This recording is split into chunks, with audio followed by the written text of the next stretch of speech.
Hello everyone. BSc part third के unit number fourth में हम एक और महत्वपूर्ण टॉपिक लेके प्रारंभ कर रहे हैं जिसका नाम है जेबलोंस्की डायग्राम या जेबलोंस्की चित्र। जेबलोंस्की डायग्राम या चित्र वास्तव में इलेक्ट्रॉन के उत्तेजन या विकिरण के अवशोषण द्वारा इलेक्ट्रॉन के उत्तेजन, उनके चक्रण में परिवर्तन द्वारा विभिन्न उच्च स्तरों में संक्रमण करते हुए पुनः अपनी मूल अवस्था में लौट कर आने की विभिन्न पदों का संयोजन है। प्रकाश रासायनिक अभिक्रिया में विकिरण अवशोषण द्वारा बंधित इलेक्ट्रॉन युग्म के उत्तेजित होने की प्रक्रिया में संपन्न विभिन्न प्रकाश भौतिक प्रक्रियाओं को जेबलोंस्की चित्रों के द्वारा दर्शाया जाता है। बहुत इम्पोर्टेंट है, जेबलोंस्की चित्र लगभग हर साल पूछा जाता है। तो प्रकाश रासायनिक अभिक्रिया हो रही है, उनमें विकिरण अवशोषण के द्वारा जो बाह्यतम कोश में बंधित इलेक्ट्रॉन युग्म है उसके उत्तेजित होने की प्रक्रिया में जो भिन्न भिन्न रासायनिक या भौतिक प्रक्रिया के पद संपन्न होते हैं उनको दर्शाने के लिए हम जेबलोंस्की चित्रों का उपयोग करते हैं। अणु की आद्य अवस्था में इलेक्ट्रॉन युग्मित अवस्था में ही कक्षक में पाए जाते हैं या एक ही कक्षक में पाए जाते हैं, जबकि विकिरण अवशोषण द्वारा किसी एक इलेक्ट्रॉन का उत्तेजित होने से निम्न दो अवस्थाएं प्राप्त होती है। अर्थात आद्य अवस्था में युग्मित इलेक्ट्रॉन अगर उत्तेजित होता है तो दो प्रकार की अवस्थाएं बनेगी, जिसमें होगी एकक उत्तेजन अवस्था सिंगलेट एक्साइटेड स्टेट जिसको हम SES कहते हैं, और दूसरी है त्रिकक उत्तेजन अवस्था या ट्रिपलेट एक्साइटेड स्टेट जिसको हम TES के नाम से प्रदर्शित करते हैं। जिसमें यहाँ पर हम प्रदर्शित कर रहे हैं S जहाँ भी लिखा जाएगा S1 2 3 ये सिंगलेट स्टेट के लिए होगा, T लिखा जाता है तो यह ट्रिपलेट स्टेट के लिए होगा। अगर सिंगलेट स्टेट S1 से जो कि प्रारंभिक अवस्था है यहाँ से उत्तेजन होता है प्लस H न्यू के रूप में ऊर्जा विकिरण है, विकिरण ऊर्जा के अवशोषण द्वारा S1 से इलेक्ट्रॉन वापस S1 अवस्था में विद्युतचक्रित इलेक्ट्रॉन के रूप में प्राप्त होता है, अर्थात अयुग्मित इलेक्ट्रॉन के रूप में प्राप्त होता है। लेकिन जैसे ही ISE द्वारा यह ट्रिपलेट स्टेट में आता है तो इसका चक्रण जो दिया गया है वो परिवर्तित हो जाता है। तो यहाँ पर अगर हम बात करें, यहाँ इलेक्ट्रॉन युग्मित अवस्था में है, उसमें से एक इलेक्ट्रॉन उत्तेजित होकर S1 के अंदर चला गया है और S1 में जाने के बाद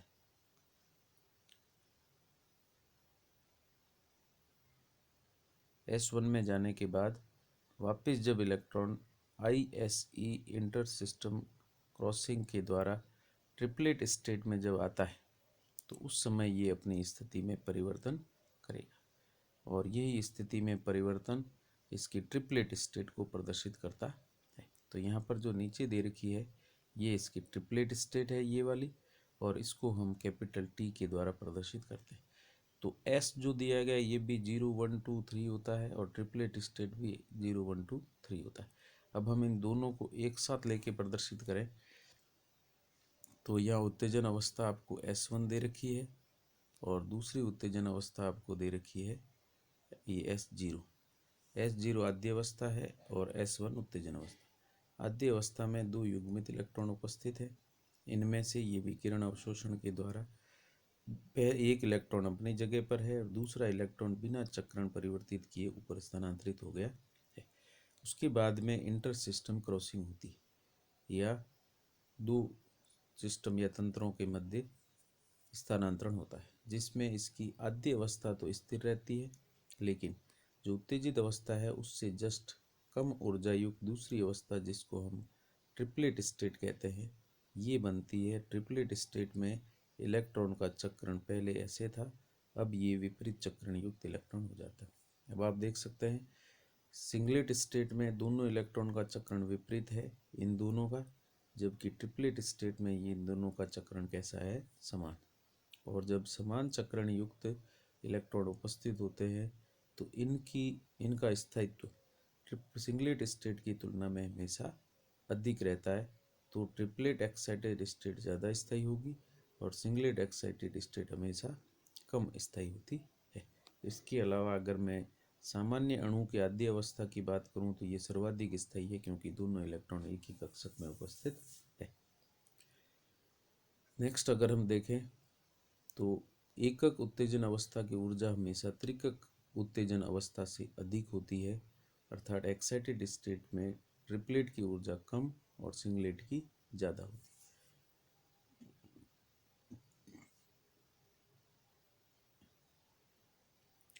तो यहाँ पर जो प्रदर्शित किया है प्रथम उत्तेजन अवस्था के रूप में, यहाँ पे ES1, ई का ऊर्जा, S1 का मतलब प्रथम उत्तेजन अवस्था, एक्साइटेड स्टेट लेकिन सिंगलेट एक्साइटेड स्टेट है।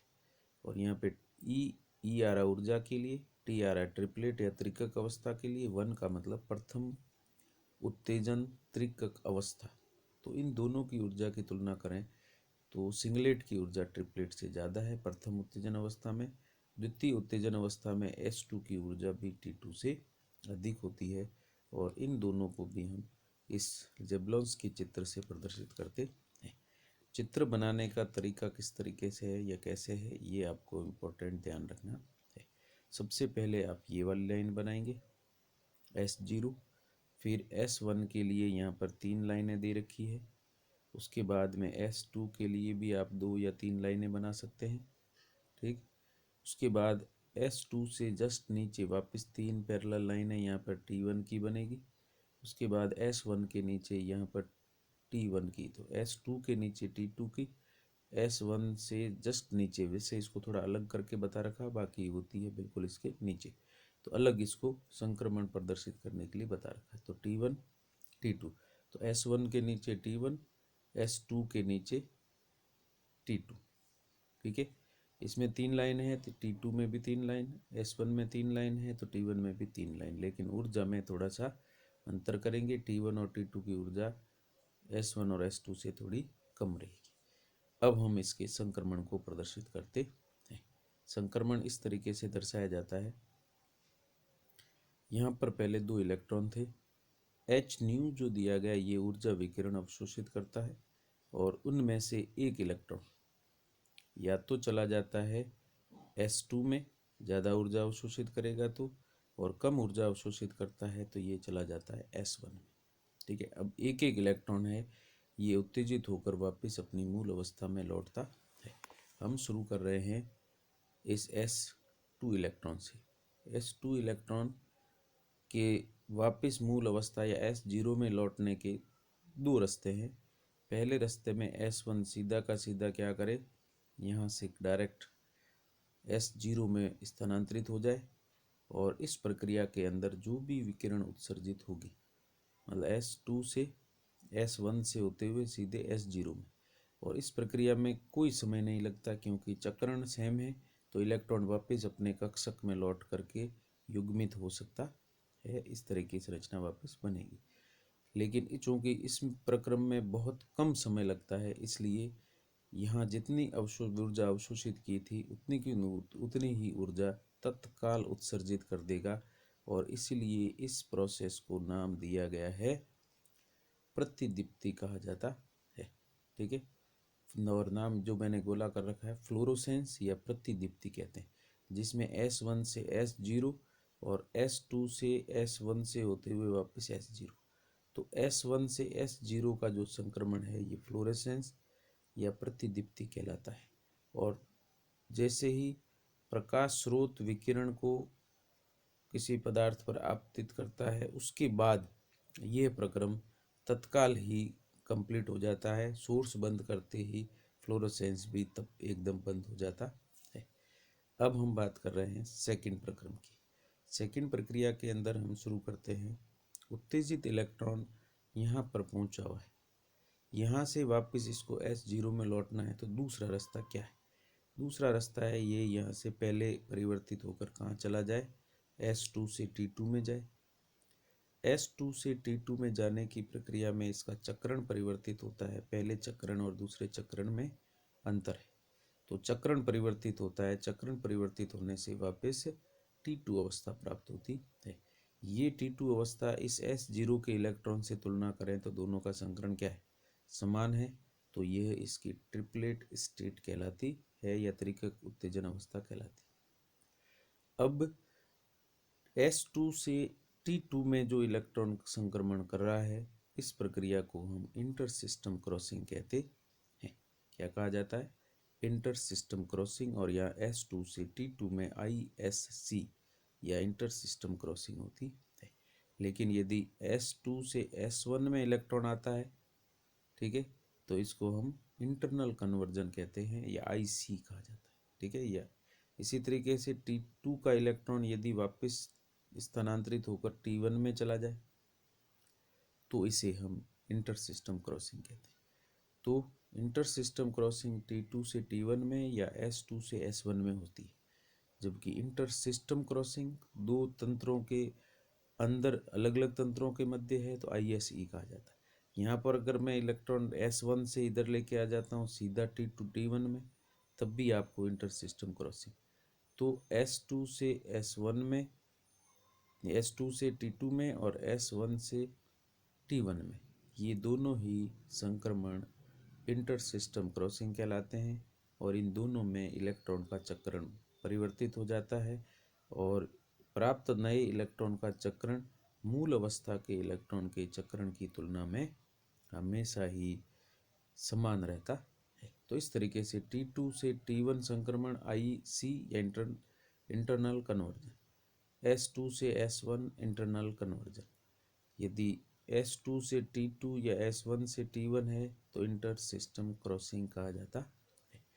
अब चूंकि T1 अवस्था में इलेक्ट्रॉन का चक्रण और S0 में इलेक्ट्रॉन का चक्रण समान है, ऐसी स्थिति में यह त्रिकक उत्तेजन अवस्था जो कि स्थायी अवस्था है, स्थायी अवस्था होने के कारण कुछ देर तक इलेक्ट्रॉन यहाँ स्थायी रूप में बना रहता है, फ्रैक्शन ऑफ सेकेंड्स के लिए स्थायी रूप में बना रहता है।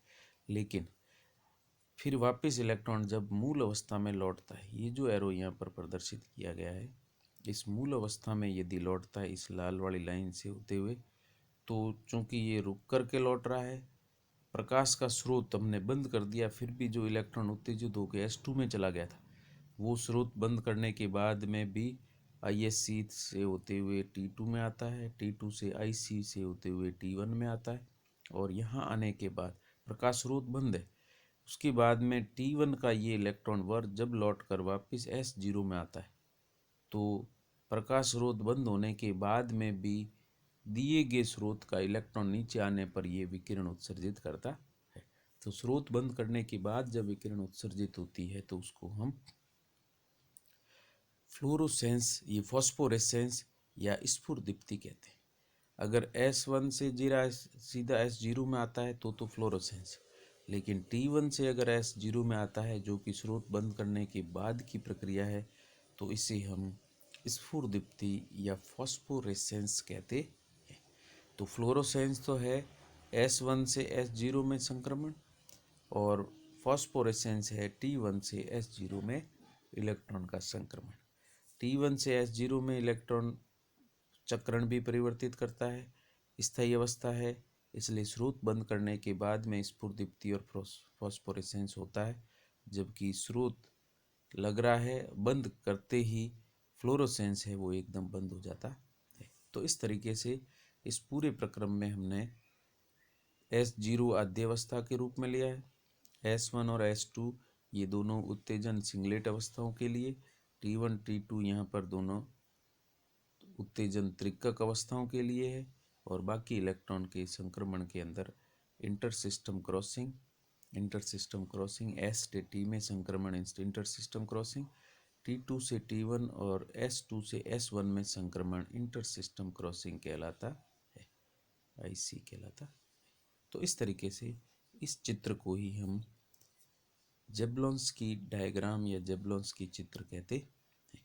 अब हम बात कर रहे हैं, इसमें हमने जो स्थिरांक प्रयुक्त किए हैं उनको एक बार वापस देख लें। S0 आद्यावस्था है, S1 प्रथम एकक उत्तेजन अवस्था है जिसको सिंगलेट एक्साइटेड स्टेट 1 कहते हैं, S2 द्वितीय उत्तेजन अवस्था है, द्वितीय एकक उत्तेजन अवस्था, तो SES2 कहते हैं। T1 प्रथम त्रिकक उत्तेजन अवस्था है तो TES1 कहेंगे, और T2 द्वितीय त्रिकक उत्तेजन अवस्था है जिसे TeS2 के रूप में प्रदर्शित करते हैं, और ये जेबलोंस्की चित्र कहलाता है, ये जेबलोंस्की डायग्राम कहलाता है। नेक्स्ट, जब किसी पदार्थ को विकिरण के संपर्क में रखा जाता है तो उसकी आद्य अवस्था में उपस्थित युग्मित इलेक्ट्रॉन विकिरण अवशोषित कर S1, S2, S3 या उच्च एकक उत्तेजन अवस्थाओं में स्थानांतरित होता है, और उत्तेजित इलेक्ट्रॉन आद्य अवस्था में लौटने के लिए दो प्रकार के प्रक्रम प्रदर्शित करता है। कौन कौन से दो प्रकार के प्रक्रम हैं? उसमें से पहला बताया भौतिक प्रक्रम, पहला है अविकिरण प्रक्रम और दूसरा है विकिरण प्रक्रम। तो दो प्रकार के भौतिक प्रक्रम इसमें संपन्न होते हैं, अविकिरण और विकिरण प्रक्रम, जिसमें अविकिरण प्रक्रम कौन से हैं? दो प्रकार के हैं, IC जिसको आंतरिक परिवर्तन इंटरनल कन्वर्जन, और एक सेकंड वाले को हम कहते हैं ISC या इंटर सिस्टम क्रॉसिंग या अंतर निकाय स्थानांतरण। तो पहली हम चर्चा कर रहे हैं अविकिरण प्रक्रम। इस प्रक्रम में इलेक्ट्रॉन का संक्रमण ऊष्मा उत्सर्जित कर संपन्न होता है, जो पदार्थ के ताप में परिवर्तन दर्शाता है। तो टेम्परेचर में परिवर्तन के अनुसार जो संक्रमण होता है उसी को हम अविकिरण प्रक्रम कहते हैं। ये प्रक्रम दो प्रकार के हैं, एक इंटर सिस्टम इंटरनल कन्वर्जन आंतरिक परिवर्तन, और दूसरा इंटर सिस्टम क्रॉसिंग। दो समान प्रकार, पहला ले रहे हैं आंतरिक परिवर्तन। दो समान प्रकार की उत्तेजन अवस्थाओं के मध्य संक्रमण IC कहलाता है, अर्थात S3 से S2, S2 से S1 या T3 से T2 और T2 से T1 के अंदर, अर्थात दो समान प्रकार की उत्तेजन अवस्थाओं के मध्य, तो सिर्फ उत्तेजन अवस्थाएं वो भी समान प्रकार की है, उनके मध्य संक्रमण को हम IC या इंटरनल कन्वर्जन कहते हैं। अंतर निकाय स्थानांतरण या इंटर सिस्टम क्रॉसिंग। तो अंतर निकाय स्थानांतरण ISC क्या है? दो भिन्न प्रकृति की उत्तेजन अवस्थाओं, तो ध्यान रखना दोनों उत्तेजन अवस्थाएं होनी चाहिए लेकिन दोनों भिन्न प्रकृति की होनी चाहिए, उनके मध्य इलेक्ट्रॉनिक संक्रमण ISC कहलाता है। और इसमें भी उत्तेजन अवस्थाएं एक जैसी होनी चाहिए। S3 है तो T3 में, S2 से T2 में और S1 से T1 में यदि संक्रमण होता है तो इसी को हम इंटर सिस्टम क्रॉसिंग या अंतर निकाय संक्रमण कहते हैं। अब हम ले रहे हैं, बात कर रहे हैं सेकंड प्रक्रम की, जो कि है विकिरण प्रक्रम। और विकिरण प्रक्रम दो प्रकार के हैं, सिर्फ नाम में प्रदर्शित कर रहा हूँ, बाकी प्रक्रिया हम आगे लेंगे। यदि इलेक्ट्रॉनिक संक्रमण में विकिरण के रूप में ऊर्जा उत्सर्जित होती है तो उसे विकिरण प्रक्रम कहते हैं, और ये दो प्रकार के। तो इलेक्ट्रॉनिक संक्रमण में यदि विकिरण के रूप में ऊर्जा उत्सर्जित होती है तो उसको विकिरण प्रक्रम कहते हैं, और ऊष्मा के रूप में ऊर्जा उत्सर्जित होती है तो उसको अविकिरण प्रक्रम कहा गया है। तो ISC और IC ये अविकिरण प्रक्रम है, जबकि फ्लोरोसेंस और फॉस्फोरेसेंस या प्रतिदीप्ति व स्फुरदीप्ति दोनों विकिरण प्रक्रम की श्रेणी में आते हैं, क्योंकि यहाँ पर विकिरण जो भी है वो संक्रमण के अंदर निश्चित प्रकार की विकिरण ऊर्जा उत्पन्न करते हैं या उत्सर्जित करते हैं। तो पहला प्रक्रम है प्रतिदीप्ति, जिसके अंदर प्रकाश उद्दीपन स्रोत से विकिरण अवशोषित कर, प्रतिदीप्ति में प्रकाश उद्दीपन स्रोत से विकिरण अवशोषित कर तत्काल उसका उत्सर्जन करने की प्रक्रिया को हम फ्लोरोसेंस या प्रतिदीप्ति कहते हैं। तो सिंपल सा है, स्रोत से प्रकाश अवशोषित किया किसी पदार्थ ने, और अवशोषित करते ही वापस उत्तेजित इलेक्ट्रॉन अपनी मूल अवस्था में लौट आता है, अर्थात सिंगलेट स्टेट से ही वापस सिंगलेट स्टेट में लौट आता है। तो इस प्रक्रिया को हम फ्लोरोसेंस कहते हैं, और इसमें विकिरण स्रोत से अवशोषित ऊष्मा तत्काल उत्सर्जित हो जाती है। प्रक्रम उद्दीपन स्रोत हटाते ही या प्रकाश उद्दीपन स्रोत हटाते ही ये प्रक्रम भी रुक जाता है, क्योंकि उत्तेजन की प्रक्रिया बहुत तीव्रता से संपन्न होती है। जैसे S2 से S0 में जो संक्रमण हो रहा है ये फ्लोरोसेंस कहलाता है। प्रतिदीप्त पदार्थों के उदाहरण है ईओसिन और क्लोरोफिल, ये दोनों ही प्रतिदीप्त पदार्थ कहलाते हैं।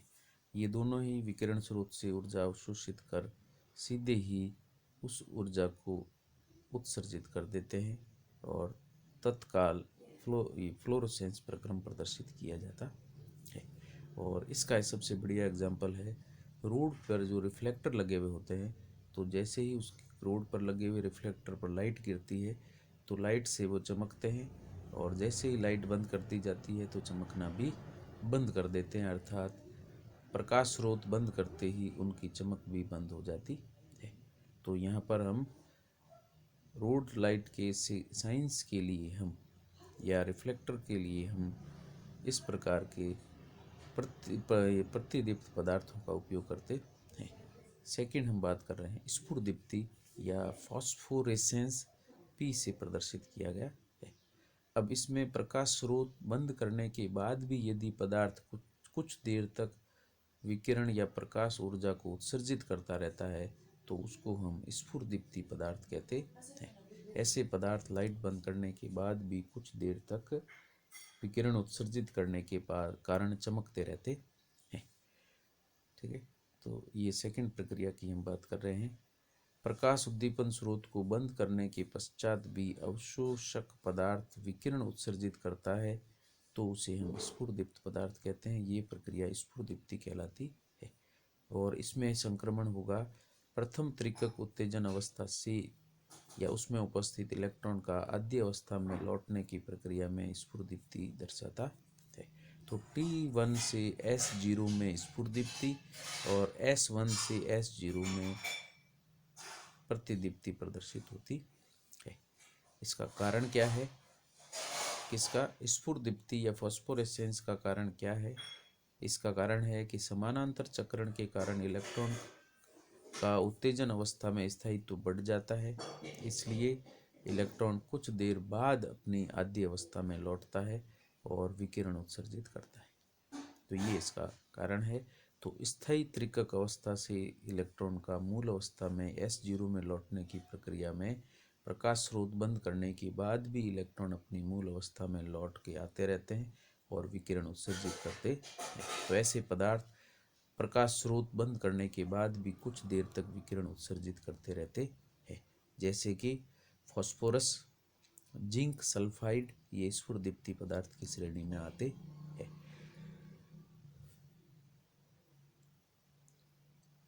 नेक्स्ट प्रक्रिया हम अगली क्लास के अंदर प्रदर्शित करेंगे।